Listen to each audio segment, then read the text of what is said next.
ప్రియ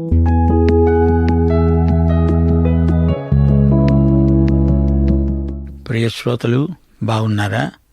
క్రీస్తునందు మనమున్నాము. క్రీస్తునందు మనము దేవుని నూతన సృష్టి. ప్రతి క్రైస్తవుడు క్రీస్తునందు ఒక అద్భుతమే. క్రీస్తునందు ఏ రోజుకా రోజు క్రీస్తు సంపూర్ణతలో పరిపూర్ణత దిశగా ఎదుగుతూ ఉంటాము. క్రీస్తునందు దేవుడు మనకిచ్చిన గొప్ప అధికారం ఒకటి ఉన్నది. అలాంటి అధికారం దేవదూతలకు కూడా దేవుడివ్వలేదు. అదేమిటంటారా? వినండి. అదే తీర్మానం చేసుకునే నైతిక స్వేచ్ఛ. ఈ స్వేచ్ఛను ఎలా వాడుతున్నామో జాగ్రత్తగా చూసుకోవాలి. వ్యతిరేక తీర్మానాలు, అపసవ్య తీర్మానాలు చేయకూడదు.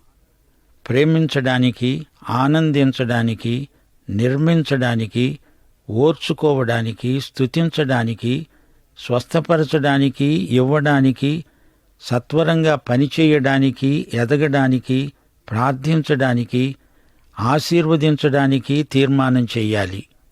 అప్పుడు పరిశుద్ధాత్మ దాని నెరవేర్పులో మనకు సాయం చేస్తాడు.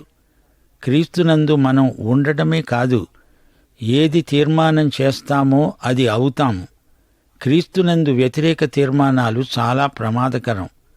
క్రీస్తునందు అదొక సుక్షేత్రం. అందులో మనం వేసే విత్తనాలు మన తీర్మానాలే. ఏది విత్తితే అదే పంట వస్తుంది. ఏది అడిగితే అదే దొరుకుతుంది. ఏది ప్రార్థిస్తే అదే అవుతుంది. నువ్వేమి కావాలనుకుంటే అదే అవుతావు. ఆమేన్.